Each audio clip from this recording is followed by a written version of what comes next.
Welcome to This Week in Money. I'm Jim Goddard. Today, Ross Clark from Charts and Markets runs down the major markets. North American markets are again hitting record highs. He takes a look at what's leading the charge and how to protect yourself from a sudden plunge.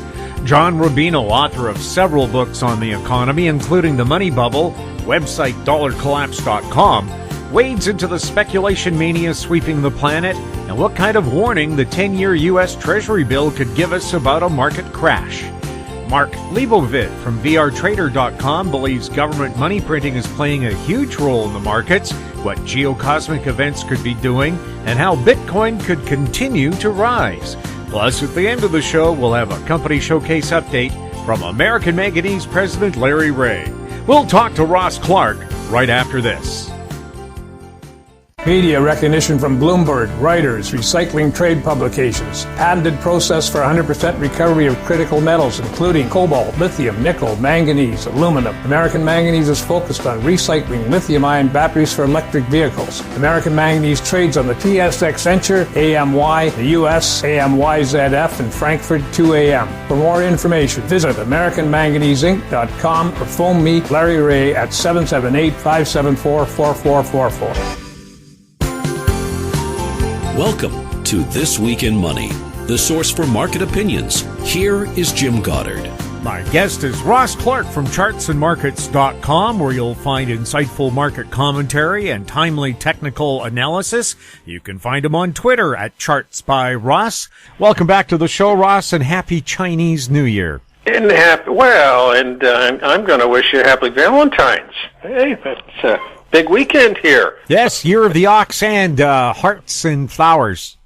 Gung Hoi Fat Choi, Gung Hey Fat Choi. That's at least two of the pronunciations I've heard for Happy New Year in Chinese. Yeah. Well, the Chinese are off to a good end to the previous year. Look at this, all-time high weekly close as far as just about all the major indices are concerned. Even Canada's up there now, the TSX. But then again, that's one stock. It's called Shopify, and it's worth 50% more than Royal Bank, if you can believe that one.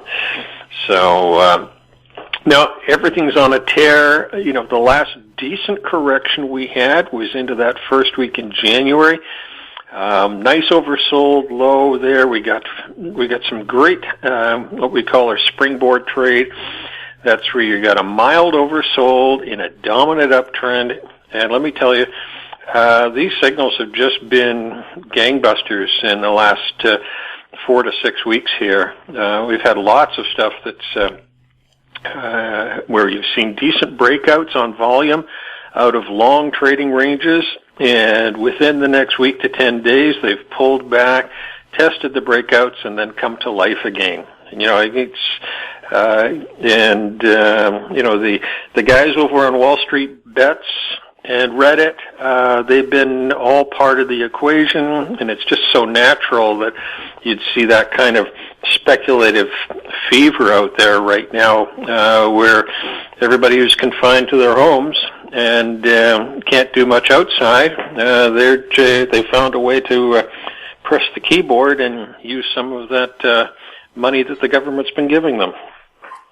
Lumber has been going crazy because people are doing home renovations as well. Oh, very much so. And there's just been huge volatility as far as the lumber market's concerned. We got some really nice sell signals back last spring. And, the price ended up dropping from about $800 down to $500. And here we are now at $980 per board foot. This, numbers that have never been seen before. I mean, I remember my lifetime, the first time it ever went over 200 back in the 80s and 90s. Then 400 became a lid, and who knows where the new one will be. But there's anybody who's out there looking to do something in the construction business right now, they're just buying the least amount of materials that they can as far as the lumber product is concerned, just because there isn't anything out there. And if they do get inventory, it'll be a little scary when it rolls over, just like it was in the spring. because the more speculative any of these things get, the worse the back end of it becomes. And we're seeing just more and more rotation happening, and more items are now coming to life that were really down in the dumps for a while there.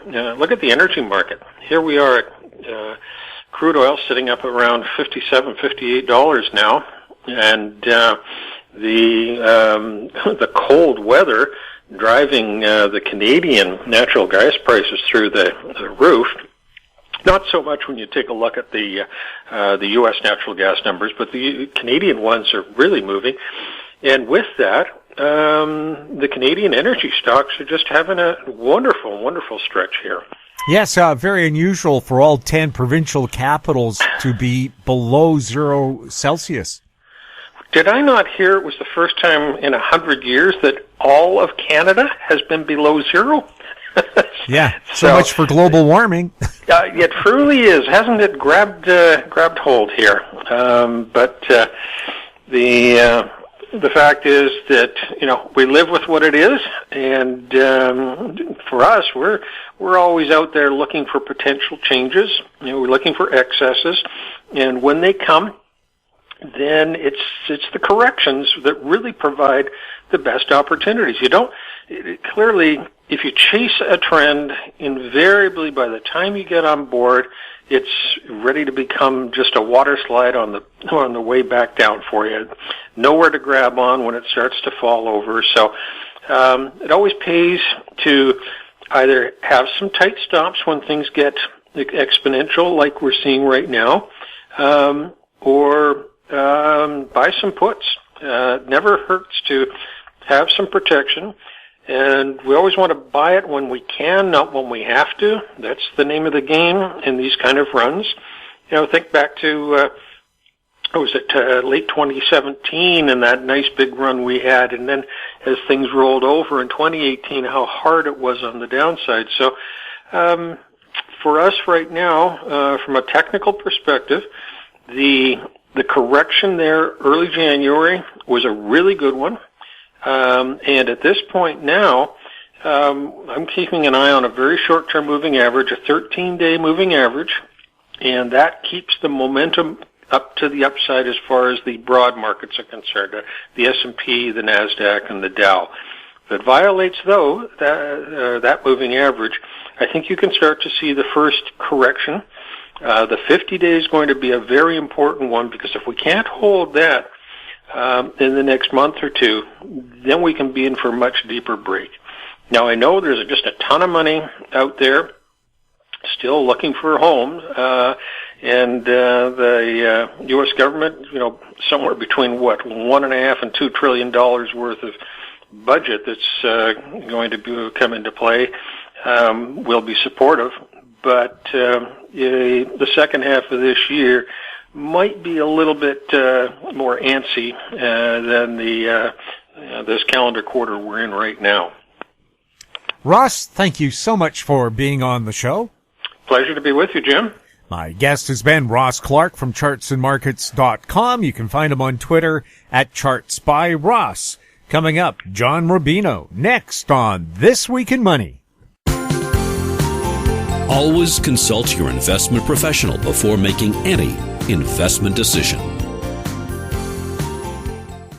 Avon Resources Limited is a gold exploration company with significant projects in British Columbia and the Yukon, trading on the TSX Venture Exchange, symbol ABN, and the OTCQB, symbol ABNAF. Surrounded by world-class gold deposits and mines, Avon's 23,000 hectares Forest Kerr Gold Project is located in the heart of the Golden Triangle in northwestern BC. For more information, visit us at avonresources.com.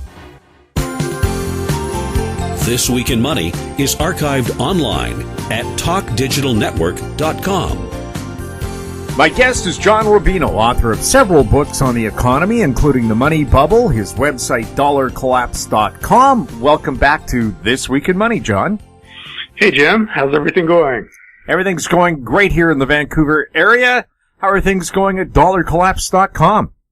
Things are going well.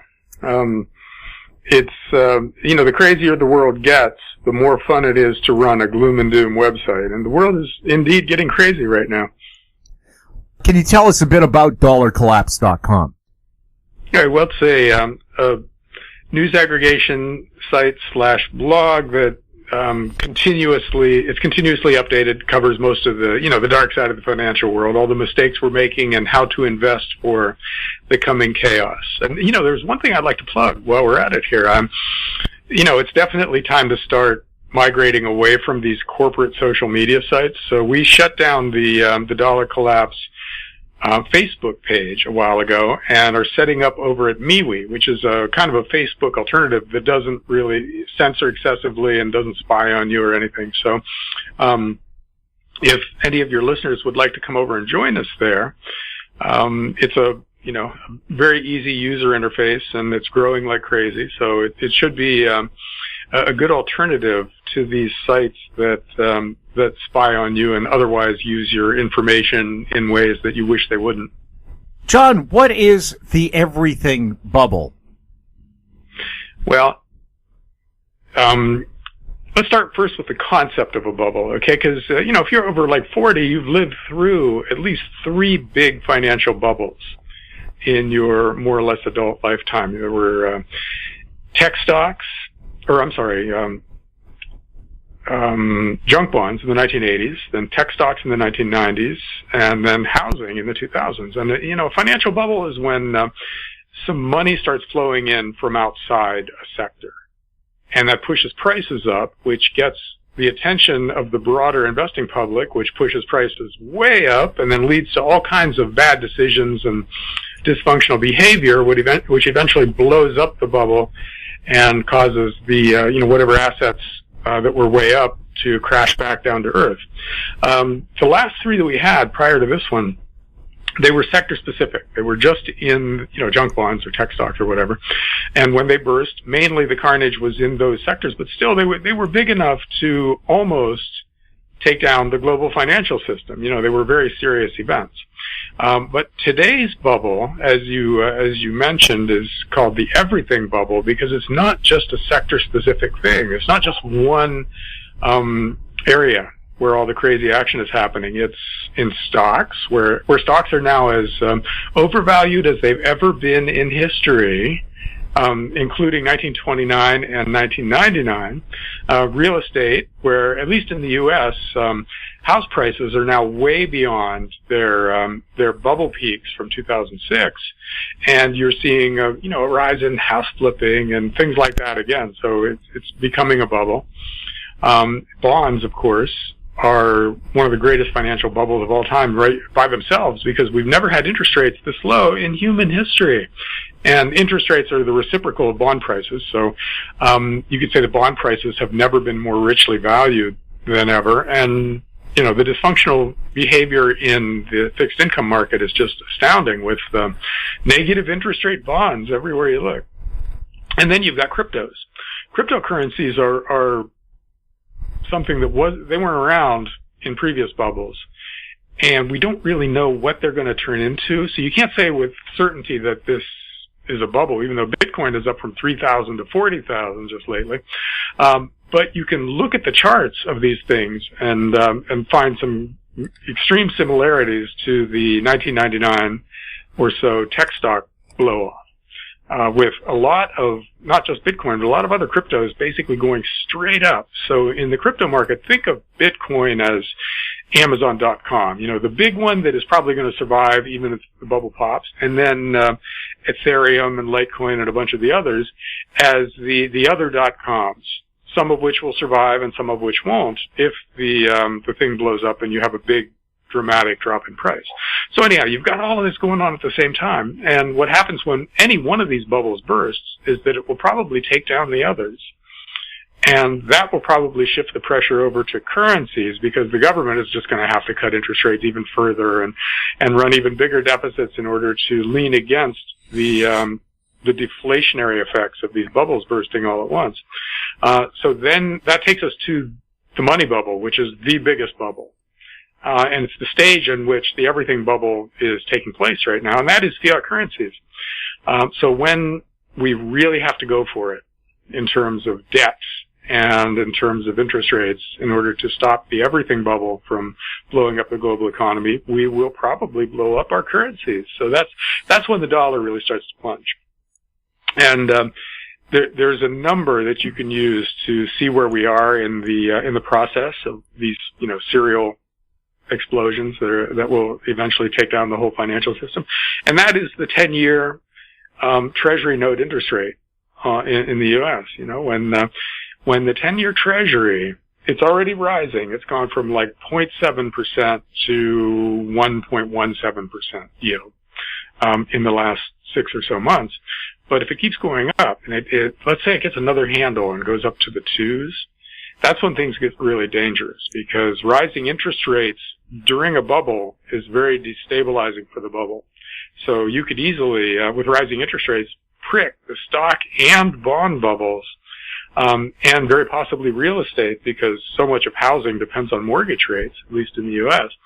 And that could really start things going. So pay attention to the 10-year Treasury, and then be prepared to bail on these things. If you've got tech stocks or cryptos or housing stocks or bank stocks or or government bonds, any of the things that depend on these bubbles for their value, when the 10-year Treasury breaks 2%, that's when you want to be getting out of all those things. Tim Cyclesman Wood pointed out something interesting in our interview yesterday. He said that at least in the 2000 tech bubble burst, we got the internet. With the housing bubble in 2008, at least we had an increase in housing. But this particular bubble hasn't created anything useful. Yeah, you could make that case. I mean, lots of new technologies have come along and been funded by the easy money from all of this. Like, electric cars are further along than they would be. So solar panels are further along than they would be. So we didn't, not progress at all during this thing. But you're right. We aren't ending up with extra houses because home building is still really constrained in the U.S. We, have some new tech stocks, but it remains to be seen whether they're worth much of anything. We have a new universe of cryptocurrencies, and that again remains to be seen whether we end up being glad or sorry that we have cryptos in the world. So yeah, you're right. This isn't the financing of a specific sector that even after the prices go down, we keep the hardware and we're better off necessarily. So yeah, it's hard to see what the point is of all these bubbles anymore, because it's really just paper shuffling that enriches a tiny aristocracy and impoverishes or otherwise holds back the 99% of the people who are not in that aristocracy. So yeah, this isn't one of those things where there's a big silver lining. This is just a mess that's going to end up as an epic crash, and that we're going to have to dig our way out of at some point. The Dow continues to hit new highs. What are your thoughts on the Dow going forward? Stocks are insanely overvalued. But you can make a case that there's a justification for them being expensive, because the government is flooding the system with money, or most governments are flooding their systems with newly created currency, and that has to go somewhere. So the fact that it's going in lots of different directions, including stocks, illustrates how much money we're creating. There's no one sector that could hold these trillions and trillions and trillions of dollars that we're creating. So that's why we have so many different bubbles. Stocks are one of them. If you look at, for instance, the Buffett indicator, which is the aggregate equities market capitalization in the U.S. versus U.S. GDP, it's never been higher. We have never had stocks this expensive by that measure. And if you look at the number of stocks trading at 10 times sales or more, we've never had that many either. And the number of zombie companies, those are companies that can't cover even their interest costs from current operations, and so need new credit to continuously be available in order to survive. We've never had this many zombie companies before, and we've got zombie governments out there, with balance sheets so out of balance that they have to borrow to cover the cost of their debt. So it's just, it's a huge mess. Equities are definitely a bubble. When that bubble bursts, they will definitely behave like equities have in previous bubbles, which is to say they'll go down by 60, 70, 80%. But we can't know when that is because of all this new money that's being created. And governments, they don't look like they're really getting ready to stop creating any creating new money. So until things tighten a bit, which is the interest rate thing, if interest rates start to go up, that's tightening. We're liable to see a continuation of that money sloshing around out there somewhere and doing extreme things in some market. Does it look like turkey flying season is arriving for the junior markets? And what exactly is turkey flying season? Well, that's when things that shouldn't fly do fly, and they don't fly very well. But the junior miners have had a pretty nice couple of years, really, in precious metals, and to the extent that gold and silver are holding up pretty well. See, that doesn't necessarily improve the fundamentals of, say, an exploration company, because they don't really have fundamentals. They have drill results. But what it does do, what an increase in the price of precious metals does do, is it increases the cash flow of the miners who are actually producers. So the big guys are seeing dramatically higher cash flow. And they have to do something with that cash. They're raising dividends and they're increasing their exploration budgets, but that's a minor thing in context of how much new cash flow they've got coming in. So what they're eventually going to start doing is buying up the juniors. And that's a reason to be interested in juniors right now. Not necessarily that they're doing better operationally, although a lot of them are, but because the guys who would eventually buy them out are getting richer and richer, and that money is going to start burning a hole in their pockets pretty soon. So you want to see the juniors start just rocketing. Wait till there's a couple big deals. Wait till Newmont buys out Great Bear Resources for 3 times Great Bear's current price right now. Okay, wait till something like that happens, and then boom, the juniors are just going to take off. And stuff like that is coming. Unless gold and silver really tank from here, cash flow is going to be excellent for the miners going forward, which means it's just going to pile up in their treasuries, and eventually they're going to start doing stuff with it. Do junior stocks tend to be the last ones to run in a bull market? Normally, yes. But as Rick Reaugh has pointed out lately, this is one of the rare markets where it starts out with the big stocks and then jumps immediately to the smallest stocks. So I think people were kind of looking ahead this time around to the juniors taking off. So as soon as gold and silver started to behave correctly, they just started jumping in the juniors. So you got that price action early, which means a lot of these guys are not as cheap as they might be at this point in a normal cycle. So there's, in some cases, air pockets under their prices, and you could see some pretty big corrections. So you got that working against the juniors, whereas all that cash flow flowing into the treasuries of the major miners is a good thing. So we'll see how it plays out. I mean, I think in the end, things go very well for the best quality junior miners and exploration companies. Timing is always a tougher proposition, but I think over, say, 3 to 5 years, you definitely want to be in a lot of the good quality juniors in the precious metal space. Are you hearing of big money being made in the junior markets right now? Well, there's a lot of little stocks popping right now. So whenever gold and silver do well in this cycle, the juniors tend to do very well, and we are seeing a lot of them pop. Could the junior mining market experience the PDAC curse again this year? Well, it's a cyclical market, and we're heading into the seasonally weakest time for precious metals. So, and interest rates seem to be going up, which could have deleterious effects on asset prices in the financial asset sectors. So, all of that is potentially working against the mining stocks in general and the junior miners in particular, because they don't respond well to turmoil. So it's completely possible that there is, for instance, a sharp break in the stock market, which takes down precious metals, which takes down the miners. That could happen. But again, remember, governments are going to respond to any kind of turmoil out there with even easier money. So for this bubble to start bursting, you need the dollar, the U.S. dollar, to start to plunge. And that's not happening yet. So I think the good quality junior miners are still interesting things to be in. Don't bet the farm on them or anything, but I think you definitely want to own some, and you want it to be the highest quality juniors out there. So this isn't a market where you can just buy an index fund or just randomly pick names with gold or silver in them.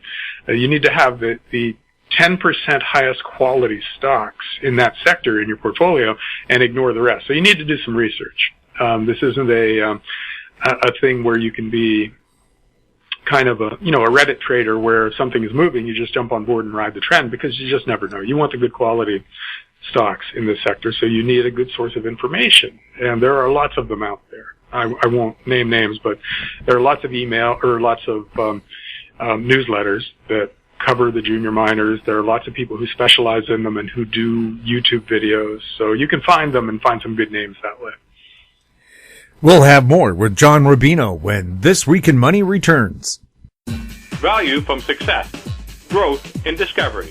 Golden Arrow Resources is a well-funded gold-copper exploration company with proven management and prospective properties in Chile, Argentina, and Paraguay. Golden Arrow trades on the Toronto Venture Exchange, symbol GRG, on Frankfurt, symbol G6A, and the OTCQB, symbol GARWF. For more information, visit us at goldenarrowresources.com or call Sean at 778-686-0135. This Week in Money is archived online at talkdigitalnetwork.com. Welcome back. We're speaking with John Rubino. John, what's the latest you're hearing on the Robin Hooders and the big naked short squeezers? Well, they're still out there. They got kind of smacked around by the stock exchanges and to an extent the government. So they're not as cocky as they were, but they are still buying small stocks and riding them up and pushing them up. So they're causing a lot of action in, for instance, penny stock biotechs and things like that. So it's still happening. It's just not the mortal threat to big hedge funds that it was back before the empire struck back. So I think it's still fun to watch. I think there's actually an investment play. If you look at what they're doing and ride along, you can probably make some money as a trader. Could the Robin Hood movement lead to the reinstatement of the uptick rule or possibly a complete ban on shorting?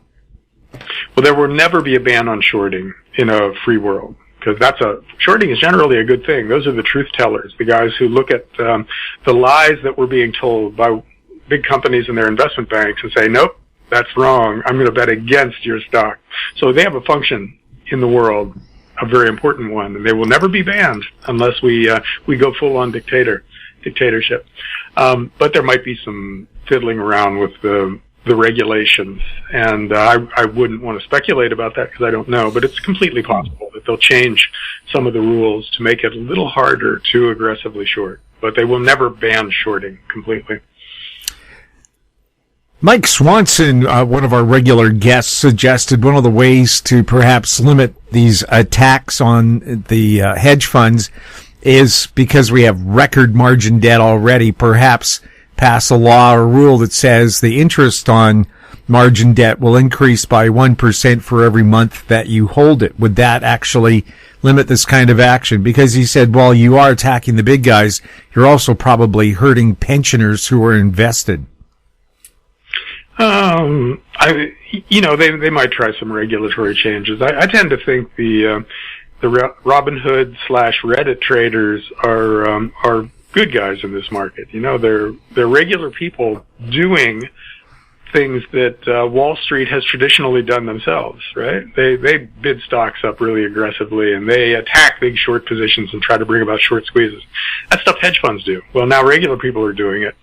And the powers that be are appalled because, like any aristocracy, they don't want you hunting deer on their property. That game is theirs, and there's a little butcher if you try to do it. Yeah. And so, hopefully the Constitution allows these guys to continue to do what everybody else is allowed to do without undue interference. Are Robin Hooders being attracted to green energy, environmentally friendly stocks? Yeah, they like story stocks. So they are probably part of the reason why fuel cell companies and solar panel makers are rocking right now, and biotech companies. They like all those things. To the extent that there are lots of new people coming into the market, you would expect companies with catchy stories to get the lion's share of the new capital, because that's just the kind of thing you plug into if you're new to something. You want a good story. COVID-19 has been good for the stock markets. Does that make any sense? Bad news is good news in a fiat currency world, because the worse things get, the more governments feel compelled to cut interest rates and create a bunch of new currency. So what's happening now is the worse COVID gets, or the worse COVID is perceived to get, the more new cash is sloshing around out there, and that goes into stocks. So yeah, I totally get that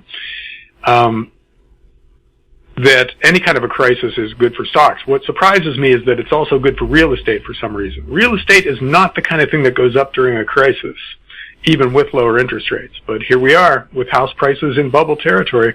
I'm having trouble explaining that one. Gold's been trading in a range since hitting new highs last summer. When gold breaks out of this trading range, which way do you think it's going to go, up or down? Depends on the rest of the world. If we're still in a bubble, gold goes up from here. If one of the bubbles bursts, like stocks, for instance, gold could break out to the downside, just because, look back to March of 2020, and the stock market had a flash crash and it pulled down precious metals, which is sometimes how it works, because, if your stocks are tanking and you need to raise cash, you look around for something that hasn't tanked yet and you sell that, and frequently that's precious metals.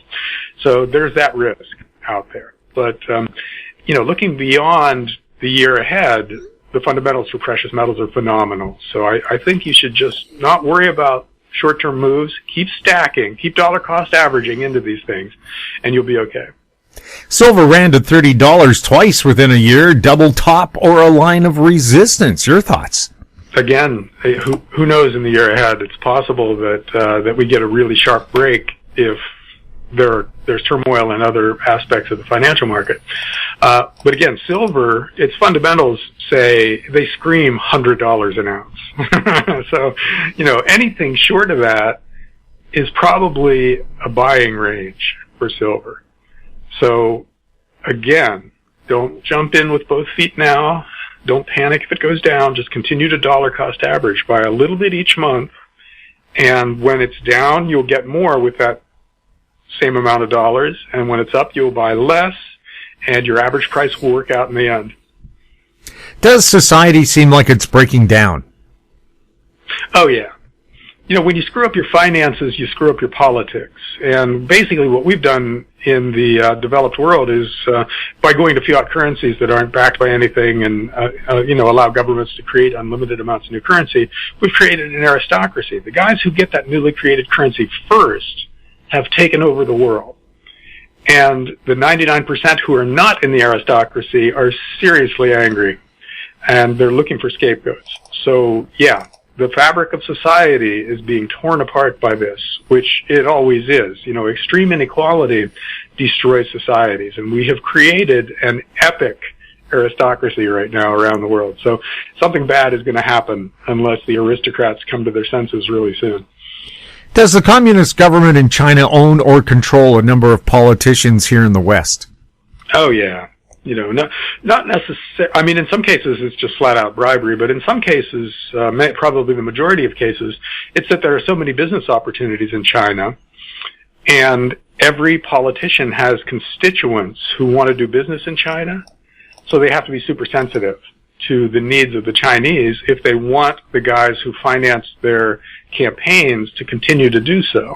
So, in that sense, China has a huge sway in the U.S. Some of it is illicit, and some of it is basic, business practice. Either way, they're very powerful. And it's another thing we need to watch out for, because you don't want a foreign country to have that kind of power over your domestic affairs. The Great Reset continues to be pushed on the people. At what point do people wake up and say enough is enough? And what is this Great Reset they keep talking about? Well, the Great Reset is a change in how we live and how we work and how we do business, designed by that 1% and imposed on the rest of us. And there are aspects of it that I don't have a big problem with. We should slow down population growth and reverse it at some point dramatically. And I wouldn't want to do it by dictate on the part of a handful of rich people, but that's a good thing. Moving to renewable energy sources, also a good thing. But, the problem with it is that it comes in the form of kind of a dictatorship, the way they're describing it, and that's not a good thing. Market forces are one thing, and they're already working.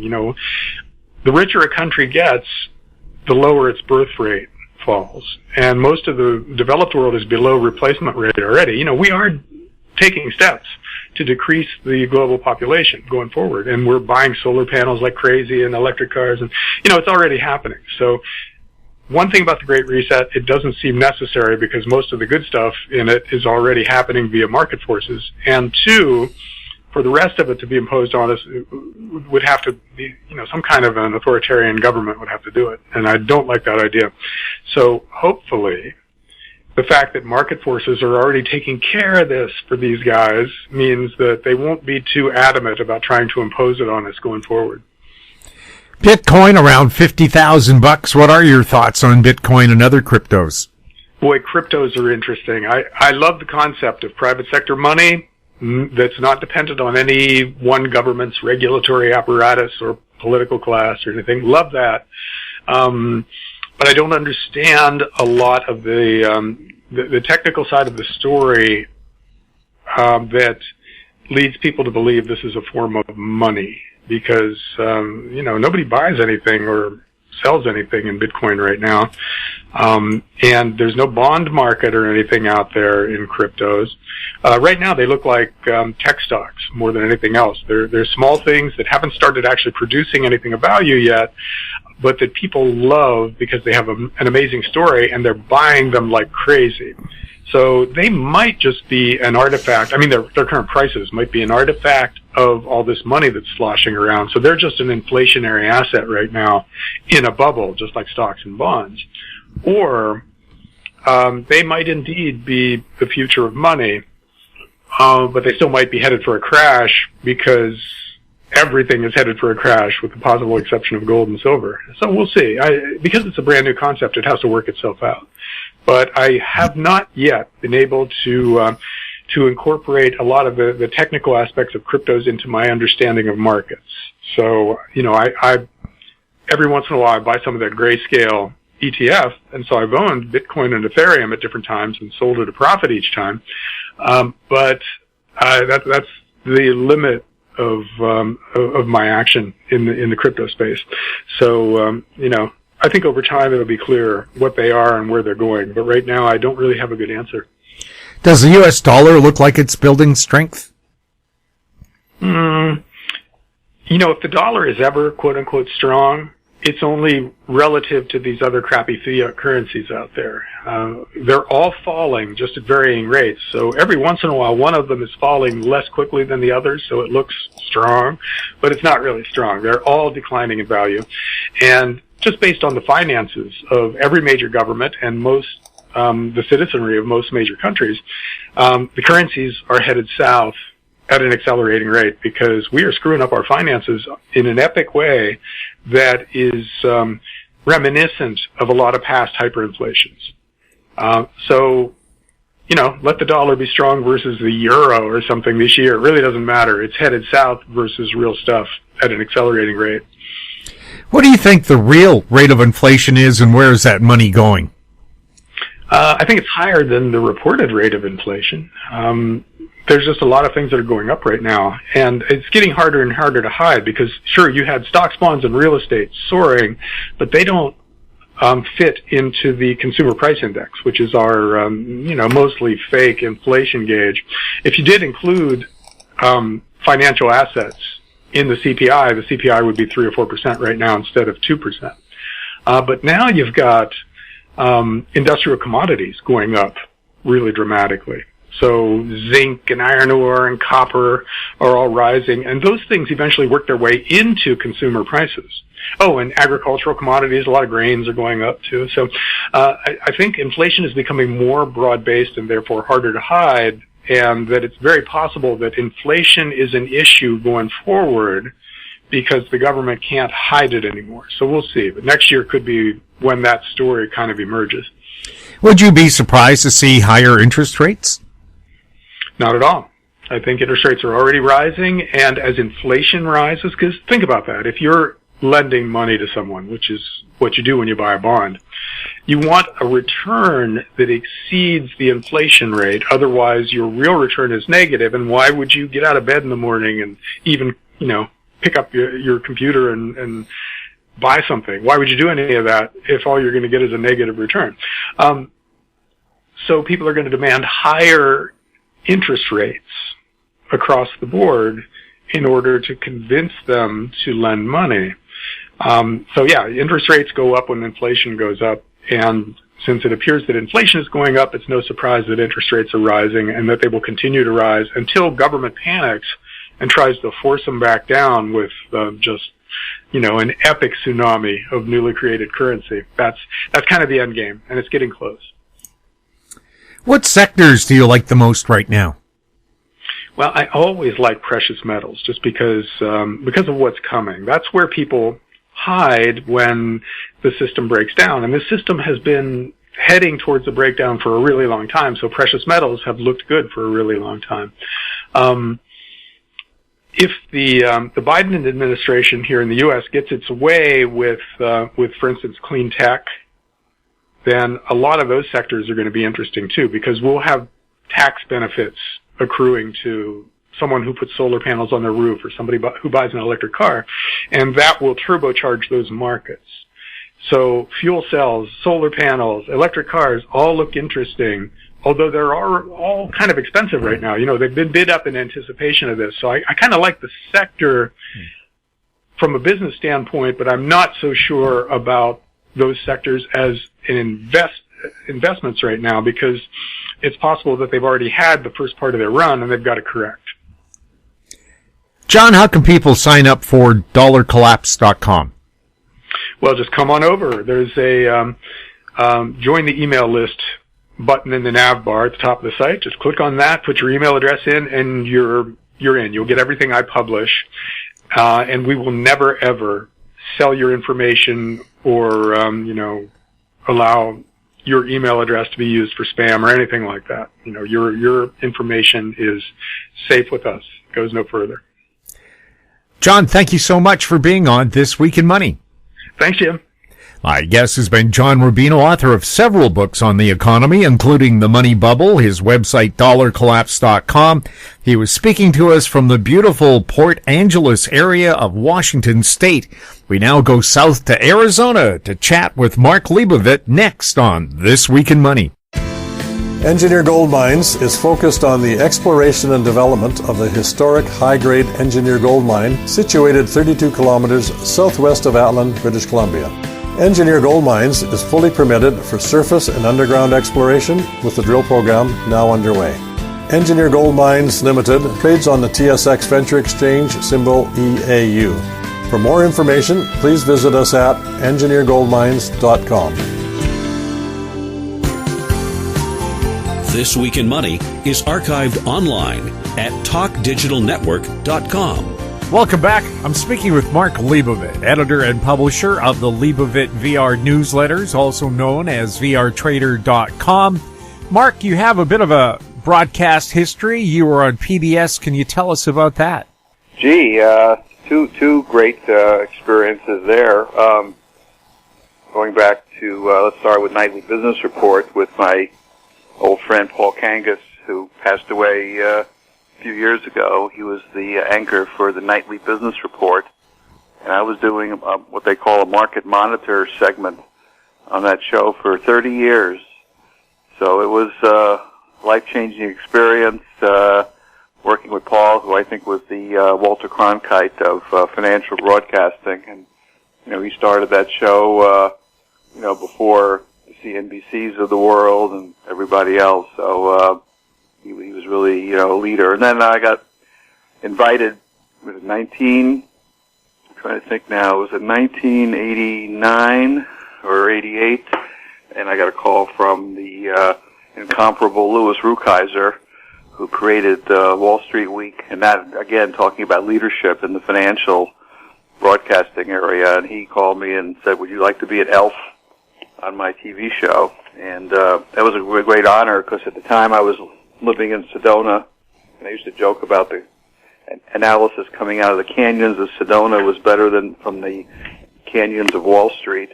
Of course, he had some pretty notable people there, and the fact that I was even included in that group. I mean, I was one of these big money managers affiliated with some really big firms, as many of the other analysts that were elves on that show were. So, it was a great honor.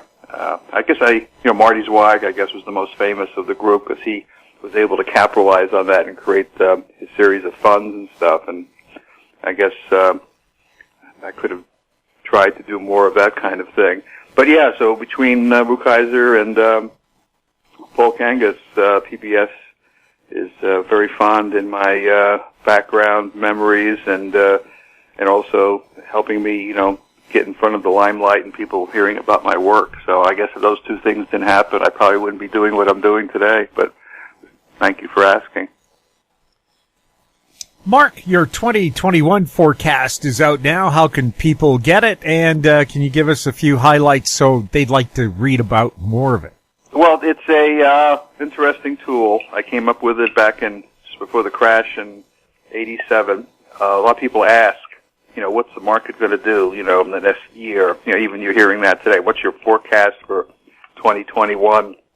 And technical analysis, for the most part, falls short in making long-term forecasts. You can try, but technical analysis tends to be more short to near-term, and you have to put all the pieces together. For example, the call that I made last year, last February, a year ago February, I said, watch out for a sell-off into the first quarter, into March, and this was based on cyclical analysis.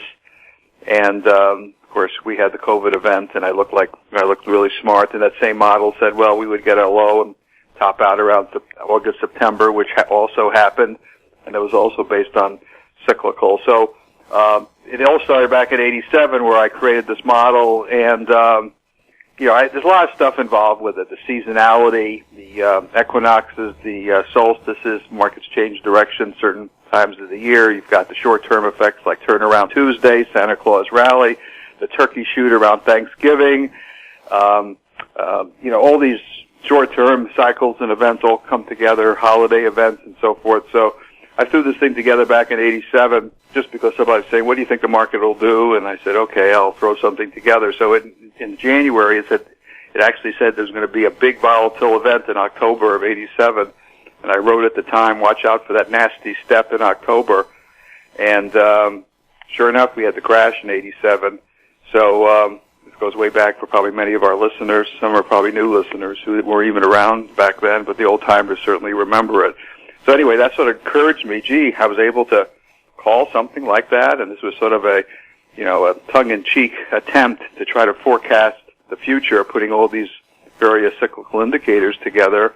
So I kept doing it ever since. Not every year is perfect. I'm not making that representation. And what I've done is I've expanded it to other markets, Treasury bonds, copper, silver, even now Bitcoin, and put some cyclical pieces in there. And I have these little charts, and you buy the forecast model, and it gives you not only the Dow, but all these other markets. It's a one-time purchase. It's an annual event. It's just one research paper. It doesn't get sent every week or anything like that.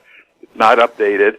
And if you go to vrtrader.com, you can sign up for it and get 50% off using I'm going to use the 2021 half off promo code, 2021 half off, just as it sounds. When you go to the forecaster, it's called VR Forecaster. It's on the home page. Click on it. And again, this is just one tool. It could really work out great. And what you like to do is tie it in with, news events, your short-term technical indicators. I sort of compare it to the old weatherman story, which I probably have mentioned on this interview many times already, where you can make a forecast, as the weathermen often do, but it sure makes sense to look out the window just before you go on the air.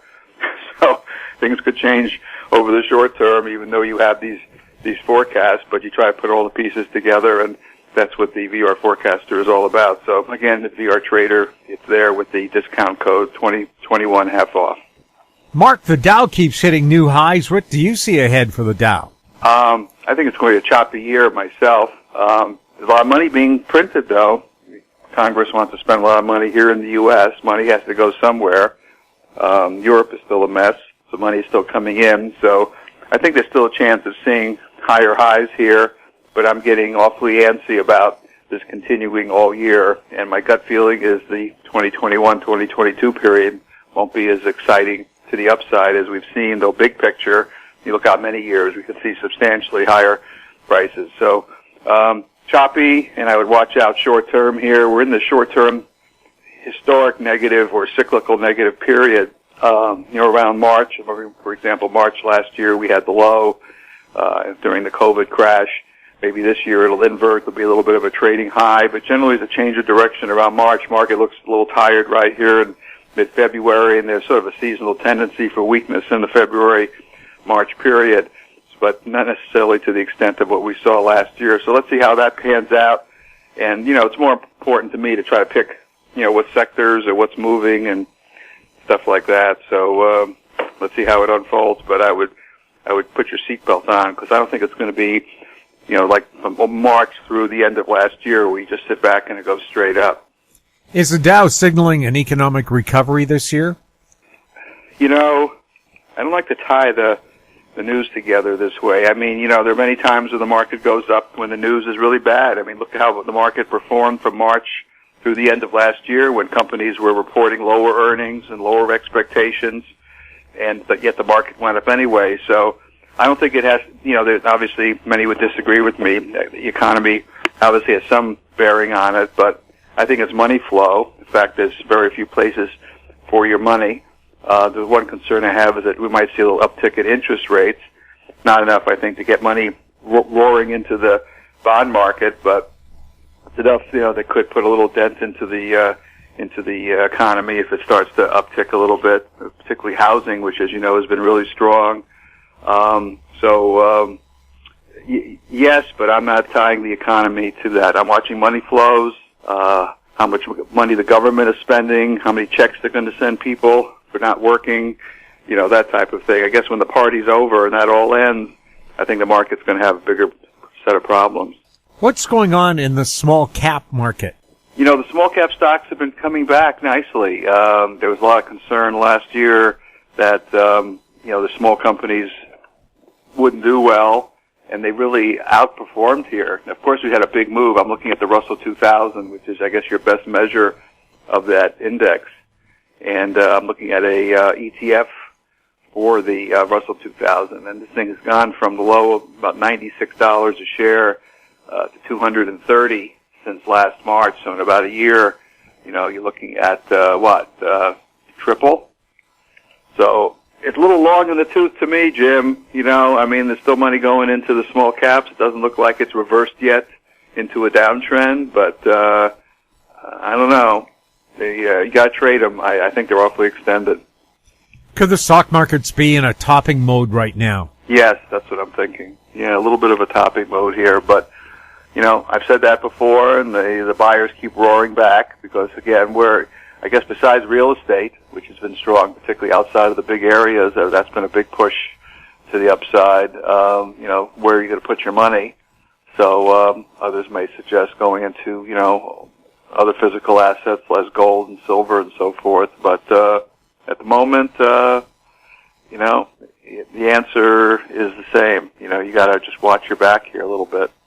Are interest rates creeping up? Yeah, they are. We're actually long the inverse ETF for the bond market. We're up a little bit in it, so how long that's going to last, we'll see. But we actually are betting on higher rates. How's the U.S. dollar looking? That's a very frustrating question for me, Jim, because it looks like it should be bottoming for several months already, and it's just hanging around down here, but it doesn't seem to want to take off. We had little rallies in it. I was playing the U.S. dollar here a little bit. Short term, talking today, tomorrow, into next week, looks like we hit another little trading bottom. It looks like it wants to uptick a little bit. If this is going to carry it through the recent high, which was back on February 4th, then we'll see. If it does that, then I think you got something cooking. So at the moment, a little trading bottom here. Looks like it might want to rally a little bit more, but I need a little bit more momentum. But I've been looking for a bottom in the dollar for a while, and more or less it has. I mean, the real low was back on January 5th or 6th, and more or less it's high, much higher, not a lot higher, but it is higher since then. So it's starting to show some strength. So the long-winded answer is I'm leaning more bullish than bearish. What do you see ahead for gold? I'm a little concerned about gold. I was pretty good on this, and I have to give myself credit. Everybody was jumping up and down when gold was around 2,000, 2050, and start coming down, and I said we're going to go to about 1750, and most people laughed at me, and then we went to 1750. And now we bounced here a little bit. There's a chance we could see 1550. And the bulls don't like hearing this, and I may be wrong. Obviously, if we go through the highs, then I'm going to be, trading and playing like everyone else. Now, whether silver will be as volatile, or whether silver would resist any down thrust like that, and do a little bit better on a relative basis, is to be seen. So what I've done is I've hedged. I'm actually long some of the inverse indexes for gold and silver, betting that at the very least it's a hedge against some of our other positions. But if we got down there, that would be, the buy point, if it got down to that kind of number. Could silver have put in a double top? So far. But there's so much push for silver. I don't know if you're worried about it, but, it's like the short-term traders, the Reddit group, the Wall Street group, the people that played with GameStop, that whole, group of traders, investors have been saying we're going to have a short squeeze in silver, and silver is going to take off, and you got to be in silver. Of course, silver is good for a lot of reasons. It's good for your health. It's good, the pioneers used to put silver coins in their water when they traveled out west decades, a couple hundred years ago, would kill bacteria and stuff. Silver is actually a healthy little element there, and I believe it works against viruses and bacteria. So, and then of course, solar panels needed silver. And my concern, it looks better than gold, okay, and maybe it will hold up better because of industrial or medical uses and so forth. Where gold does have similar usage, but for some reason silver may be gaining more and more of a following here. But my concern is you got the COMEX and a lot of paper manipulation in the gold and silver market. I mean, gold should already be thousands of dollars an ounce higher than it is. Silver should already be well over 50 or 100, and it's been suppressed by traders, by governments, all kinds. We can spend hours. There's actually a group, I would give them a plug, they're friends of mine, GATA.org. I don't know if you've ever interviewed Bill Murphy from over there, GATE.org, and they've spent the last couple decades documenting all the manipulation in the gold and silver markets, both by the exchanges, by traders, by governments. So the problem with silver and gold is they've been held back and suppressed for decades, and whether that's all going to be let loose now and they're going to be allowed to really trade freely. The problem is a lot of gold's been, and silver, I think more gold than silver has been lent out by governments, and it's a sort of a phony market. All the physical is not really there, but everybody thinks it's there. There's been questions for decades whether the gold is really in Fort Knox or not, whether it's been lent out or given away and whatever. So there's so much nonsense with the gold and silver market. I mean, my feeling overall, and I've said this for years, you've got to trade it. I mean, sure, I own a few coins and I stick them in the vault and they have some pretty good returns, but I wouldn't go whole hog on it. So silver, short term, looked like a little double top. If gold pulls back, it looks like silver might hold, relatively better than gold to the downside. But let's see how the potential forecast for gold pullback pans out. If it does, let's see where silver is, and then it may be a better buy at that level than right here. We'll have more with Mark Leibovit right after this. Don't miss out. Stay informed. Receive the HowStreet.com weekly recap with thought-provoking podcasts, radio, and articles delivered to your inbox. Sign up for the HowStreet.com weekly recap on our homepage at HowStreet.com. This Week in Money is archived online at TalkDigitalNetwork.com. Welcome back. We're speaking with Mark Leibovit. Mark, Bitcoin's in the $50,000 range. What do you see ahead for Bitcoin and other cryptos? Well, it looks like Bitcoin's going 100,000. I think I've said this before on another show. That's a possibility.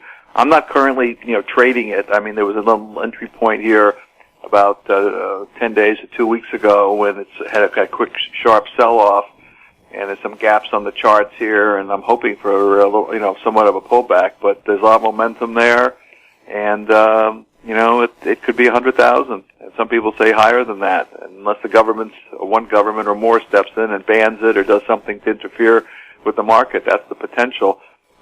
If you're not in it, I don't think I'd be chasing it here. I mean, sure, it could double from here. More, as you say, it's around that 50,000 level. But the risk reward to me is not there like it used to be. So I guess if you're in it, hang in there, unless it starts to break support, which was the lows we saw about 2 weeks ago. And outside of that, I would say positive. It's still in an uptrend. Your thoughts on crude oil? I like crude oil. The pipeline project was canceled by the alleged president of the United States, and Keystone Pipeline. I think there's still demand for oil and oil products, despite the push for electric vehicles and everything else. Of course, uranium is probably going to do well now.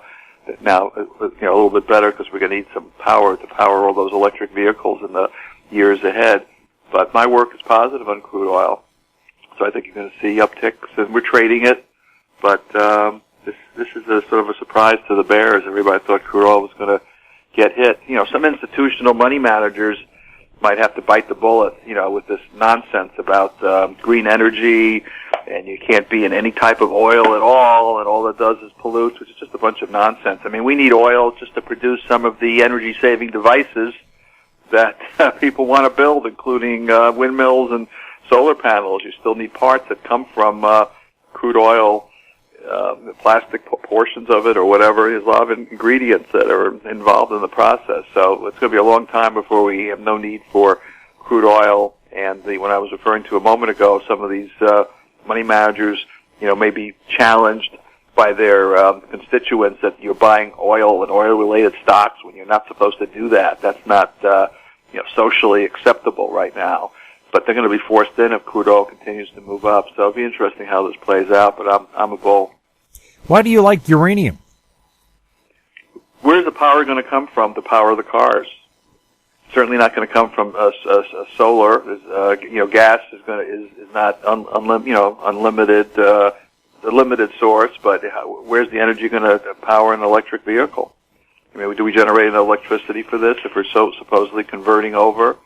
So we need more power. And the funny thing is, because the environmentalists, the liberals, have been against uranium for many years, and they thought that was dangerous, but they're going to find out now they need uranium to generate the electricity to power their vehicles. So it's going to be a big turnaround, and you're starting to see some of the uranium stocks move up, more demand, I think, and got to be in uranium. I think that is going to be the sister to the electric vehicle boom. How are the agricultural markets looking? They're upticking too. We're long a lot of the agricultural, the ETFs, corn, soybeans, and all that good stuff. So I think you're seeing, whether it's food shortages or delivery issues related to the COVID, but they've been upticking for a while. So we're long the ETFs and many of the individual commodities. What's the latest on the cannabis stocks? It's amazing. It shows you if you're patient, broken clock is right twice a day, as they say. Things ultimately, come back. Look at Canopy Growth, the big Canadian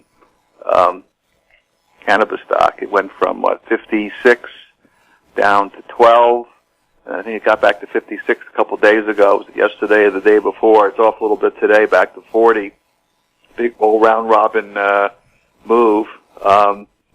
Big growth industry. It's been this way since I was one of the first in there. I launched my letter back in 2014, and at the World Outlook Conference, with Michael Campbell back then. I was a keynote speaker, and the audience laughed at me when they said, well, what is an exciting new area or a area that you would invest in? And I said, marijuana. And they just started laughing and laughing. And that's when Canopy Growth, it was known as weed back then. Then they went public, I think, around $1.50 a share, and ultimately went to 56.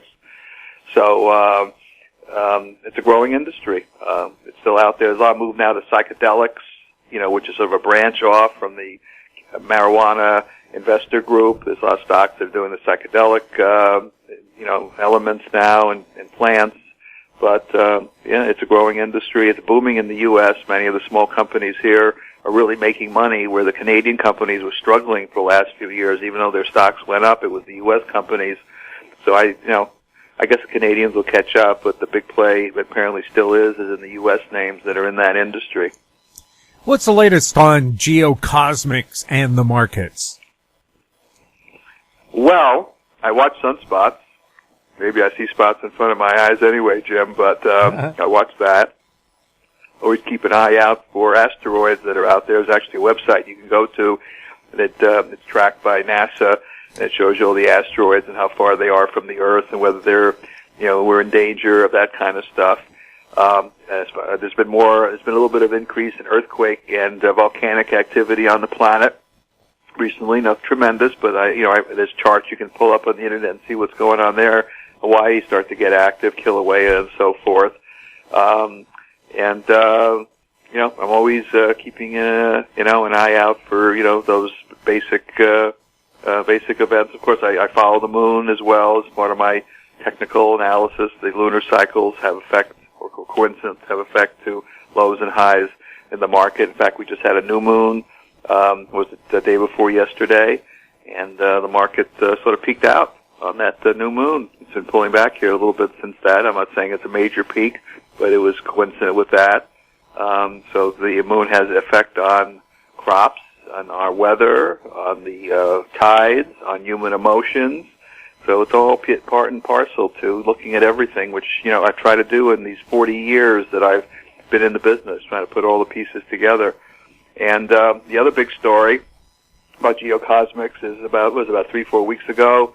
I don't have his name in front of me, Hesed, and I forget his last name, the Israeli scientist who retired as a military Israeli scientist, came out with a big story about aliens being here on Earth. I'm talking about UFO-type aliens, not aliens that are led into the U.S. border from Mexico without any without any requirement.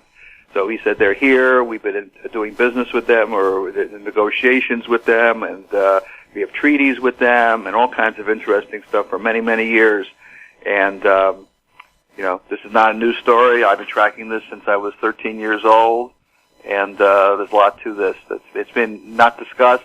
People poo-poo it. They say it's just a bunch of nonsense, but it's not, in my opinion, having met a lot of people over the decades that are either witnesses to certain events or have heard of these events or have formerly been in the government and came out and revealed things that they saw and heard. My gut feeling is, and we're going to talk maybe a few seconds about that, is a lot of the technology that we're all benefiting from has come from reverse engineering alien craft, which has crashed on the Earth. The most notable of which is Roswell back in, was that July 1947. One of my good friends, I don't want to mention names, but he did produce a film on that subject and interviewed hundreds of people whose lives were threatened if they would reveal anything that they saw or heard that didn't agree with the government line. Paul Hellyer, who was one of the former military, Canadian defense minister of your country. Paul Hellyer. Hellyer. He's been coming out with numerous reports for the last decade or so. Wrote a book, I think, in fact, about aliens on the Earth and the many galactic federations that are out there. And I put this on my website every day. It's actually part of my newsletter. I actually put a picture of the insignia for the recently formed U.S. Space Force, which Donald Trump created, as you know, last year, and the insignia for the Galactic Federation that is most notably from the Star Trek series. Is there any connection between this Alien Space Federation and the U.S. Space Force? Could be. Okay, it's a good question. And I'd say that because we have many reasons, but as I may have mentioned, we have some reverse engineering that's been going on that I believe from some craft that has landed here over the decades. And there's actually stories that it goes back to even a crash or a series of crashes back to Nazi Germany. But the most notable was, of course, the Roswell event in July 1947. But the U.S. Space Force was created last year through Donald Trump. And if you look at the insignia for the U.S. Space Force, it's remarkably identical to the Galactic Federation symbol used in the Star Trek movies and TV series. Something really interesting going on here, you know. So I don't think the Space Force was created because Donald Trump just decided that, let's create another military branch. It could be for other reasons, including, you know, our dealings or supposed dealings with those that are not from this world. We're hearing the Biden administration may not be a legitimate government. If that's true, could markets be affected? Yeah, I would hope so. In my opinion, it is not illegitimate. You know, I call him the alleged president. We already know there's been fraud on the elections. The entire Democratic Party, for the most part, I guess there's some exceptions, have been, I hate to use the word, but they're nothing short of traitors or seditionists. For years, they've been trying to get a legally elected president out of office, and spending all their time doing that with all kinds of dirty tricks and shenanigans. So just about bad people. I mean, I don't know what else to say. I mean, the country has gone to hell. Maybe the aliens can straighten this out. Maybe we need a repeat of that great scene from when Michael Rennie came out of that ship in Day the Earth Stood Still. That movie that came out was 1953. We maybe something landing on the lawn in Washington to get everybody's head together. That this partisan bullshit is not what we need to have for a viable country. Which sectors are you most bullish on right now? Most of the individual stocks. I still like the cannabis group. I like oil. I think we went over those. And, uranium's looking good. And, off the top of my head, that's pretty much it. I think I did cover a few moments ago. Are the Robin Hood traders likely to continue moving markets by going after the naked trading or the naked shorting hedge funds? I sure think they're going to give it a shot. It worked one time. Why wouldn't it work again? Enough people get together. Of course, powers that be are trying to subdue all this and convince us that it was a flash in the pan. It can't happen again. But could happen. I mean, I know daily you see a lot of stories coming out on the Robin Hood and many of the websites, and stocks do move based on some of these stories. So I would say the answer is yes. Are there lessons to be learned from GameStop? Yeah, you got to trade this stuff. You know, when it starts moving up, you jump in, you jump out as fast as you can. We were in GameStop early on. We didn't catch that move by any stretch, but we saw volume coming into it. So the answer is trade them. If you're a trader, if you're an investor, go play golf and just hold the S&P. Do you have any market wisdom you can share with us? Buy low, sell high.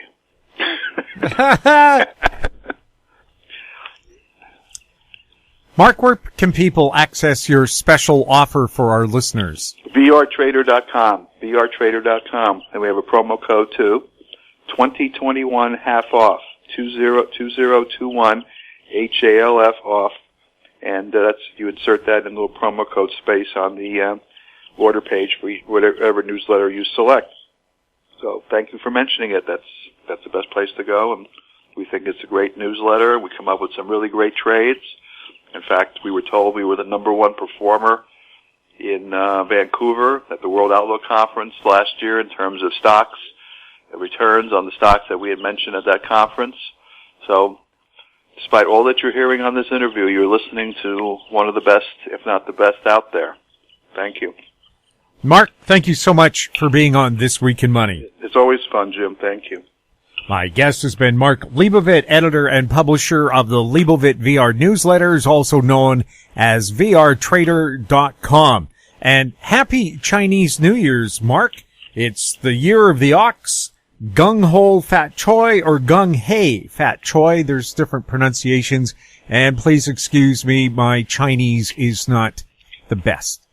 If you have any questions for Mark or any of our other guests, you can send them to info@housestreet.com. And that wraps up our show for this week. We'd like to thank our guests, Ross Clark, John Rubino, and Mark Leibovit. And thank you for listening. Now stand by for a company showcase update from American Manganese President and CEO Larry Reaugh. I'm Jim Goddard. We'll be back next week with more This Week in Money. Comments made on This Week in Money are an expression of opinion only and should not be construed in any manner whatsoever as recommendations to buy or sell any financial instrument at any time. Archived online at talkdigitalnetwork.com. This Week in Money is a production of Howe Street Media Incorporated. Executive producer is Tom Allen. Welcome to Company Showcase, an advertising feature on HoweStreet.com. I'm Jim Goddard. I'm speaking with Larry Reaugh, CEO and President of American Manganese. Larry, pretty exciting times around the office this past week? Oh, man, been very good. We've had 6 to 8 days of going up, and we've had an excellent press release where we got another peer review. Well, I wouldn't maybe call it a peer review, but independent review by experts from Solar Impulse. And we've been accepted for the Solar Impulse Efficient Solution label. And so that is excellent. That's the second time now in a little over a month where we've had fantastic peer review papers out. Peer review just meaning that they agree with and they support our claims on our recycling, and that's fantastic. Should be great for the shareholders. That should make them happy campers. We laid a plan out a long time ago, 5 years ago, that the first initial goal was to get the patents, because we knew that the recycling was going to kick in a big way, and so we wanted to make sure that our solution was patented. And then the work on the pilot plant, which has been continuing, and I expect that it'll be over, utilizing the morphology here in the next 4 or 5 weeks. So then we can get on with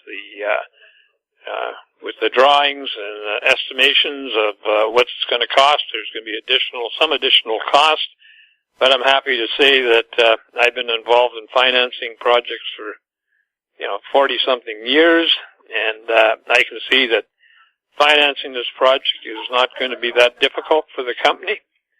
I'm getting calls from people that would like to do so, and we'll just have to wait and see. But I want to talk about some of the excitement that's happening in the market. I said several months ago that we were coming into a bull market, and I think this bull market is not going to be a short duration. This is a bull market where even the turkeys will fly. And, I'm not saying we're a turkey, but I'm certainly saying that we're going to be one of the loftier birds out there. And it's tremendously exciting here this week, and it makes it very difficult to get the work done, because we're getting lots of shareholder calls and queries and lots of interest in what we're doing. But that's an exciting part of the business, and it's been a while since I've seen this. We've just surpassed the market cap of anything I've had previously. The last one was a $320 million market cap on a stock that was going to go into production. Money was raised, everything else, that's a long story. And, the directors revolted and killed the company. So it's as simple as that. This particular case, I've got friendly people around me. I don't want to have anybody that's got a knife in their hand around me or our people. And so we just want to keep the pace going steady, one step at a time, and keep moving like we did this past week from about $1.12 to $2. And, that's exciting for all the shareholders, including the new ones. I mean, you can kind of see the pattern that's developing, and it all looks great to me. So I won't give any predictions on price or anything like that. I'd like to because, when I do predict the price in the office, it's almost bang on. And so it's a fantastic time for the people here at Amy. And we're still waiting to get listed, uplisted in the U.S. I expect that any time. And we're still working away on the manganese project. We're working away on the spin out.